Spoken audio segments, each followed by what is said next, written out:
Hello students, today we will continue our class with a same topic named as subject verb agreement, or we can say subject verb concord. In the last class we learned about what is subject verb agreement, as well the use of a subject verb with personal pronoun.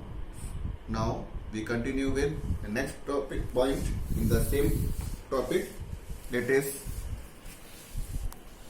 proximity of subjects and verbs. Proximity means nearness. Here we see how we use the subjects and the verbs should be placed as close as possible in a sentence according to the need of the sentence. According to the sentence, we keep subject verb agreement, subject and verbs to its near places, since there is always an agreement between the two. As we see, there is the agreement between the two, that means subject and verb. Now see the example here. When I am at the beach, I love to listen to the sound of the waves. Here I is subject here and love is verb. So the nearness is shown here, as well as how much close they are using, that is also seen here. Next point. Sometimes the subject is not placed next to the verb. Sometimes it is seen in some sentences that verb is not placed next to subject. When a group of words act as a subject, when certain group of words act as a subject, in this determiner is also there. Head word, which is known as the main word. So certain group of words is there as is acting as a subject. The main word is actually the subject. Hence the verb should agree with this main word. So in the group of words of subject, the verb agrees with the main word and not with any other word in the phrase. It never agrees with other words which is present in the phrase. Example: the butter biscuits that she baked were fresh and delicately crunchy. Now see the explanation here. In this sentence, butter biscuit is the subject and is the third person plural pronoun. I mean plural number, because butter biscuits is there. The verb is in agreement with the subject and therefore takes the verb, because it is plural, so the verb used is plural here. Next point. When a group of words is used as a subject, when we use a group of words as a subject, the main word act as a subject. Example: my siblings who have a passion for traveling and exploring want to go on an adventure trip to the Grand Canyon. Now see the explanation of this example. In this sentence, the subject siblings is the main word in the group of words and therefore acts as subject. In this whole group of words, this is the main word here. So verb will come according to it. Also it is in the third person plural number. Hence it takes the verb want. Next point. When a sentence begins with the word there, the noun placed after the verb is the actual subject of the sentence. Now we understand this point through example. There are raisins in this cake. Here verb will come according to the raisins, because subject here, raisins is the subject here. There is used in the starting to just fill the gap of the subject, or we can say it is to decorate the sentence. Now see the example here. In this sentence, the actual subject is raisins. The word there is preparatory or introductory subject. the subject reasons is plural and therefore takes the plural verb are. Now we proceed towards next point, that is subject verb agreement for compound subjects. When compound subjects are there, more than one thing is there, or one subject is there, more than one subject, how we use subject verb with each other. Now see the point here. Two or more singular nouns or pronouns joined by the conjunction and. When two more singular nouns or pronouns are joined by and, takes a plural verb. See the example here. Vinay and Kunal are training their puppy in the garden. More than one person. In next sentence you see, it is the example here.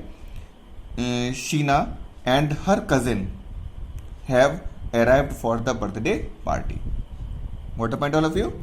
Two persons are there, connected by and, conjunction and, so are. Two individual person is there, so are is used. Next point. If two singular nouns refer to the same person or thing. When two singular nouns are used for same person or thing, the verb must be singular. How? The orator and statesman has arrived for the inauguration. Here two things is there and talked for the one person. How you identify this? Just see carefully. The orator only for the first noun, which is here orator, the is used, but not used with the second one. So it clearly indicates both thing is talked for a one person. Got the point, all of you? If we use, first take example to get you understand. If we use the orator and the statesman, then it is separate because the is used with two separately. Then it is considered as two person. Otherwise, no, as you are seeing here. Got the point, all of you? Now move forward to the next point. If two subjects together express one idea or are regarded as one. When two subjects are express one idea, it is telling the one thing, or we regard them as one, the verb used is singular. Example, milk and sugar. Both are complement to each other. Okay guys, so is used. Next point. When each or every is used with a singular subject, when we use each and or every with singular subject that has two or more parts joined by and the thing is joined by two or more parts is joined by and, the verb used is singular. How? See the example. Each napkin and handkerchief, two different things, but each is used. It means individually we are talking. So we use looks, clean and ironed. Got the point, all of you guys? Next point. Two or more singular subjects connected by or, neither nor, either or takes a singular verb. Then we use or from two person, we are talking about one. Similarly, neither nor we use, and also in either or, it accept singular verb. See the example. My uncle or my aunt, between two person, we are talking about the one, is arriving by train today. Now next point. When a subject differing in number or person or both are connected by and. When a subject is differing in number and person, they are different by number and person, or both are connected by and, the verb must always be plural. Example, he and I, two different subject is here, are at the gymnasium. Next point. Sometimes the subject is separated from the verb by such words as with, along with, as well, together with, like. So these are the words which are separated from verb when we use them between subject and verb. Again we see, when we use these words and separate the subject and verb with each other, how we use subject and verb in this case. These words and phrases are not part of subject. They are not the part of the phrase. Ignore them. So we have to ignore them, these words, and use a singular verb. Then we have to use singular verb when the subject is singular. When subject is singular, so we use singular verb here. Examples, just see here. The captain with his retinue has arrived. So we have to ignore this with here within this sentence, and you have to use a helping verb, or we can say verb, according to the captain. So guys, with this I stop my class here itself, and will continue with same topic in next class. Thank you. Have a nice day.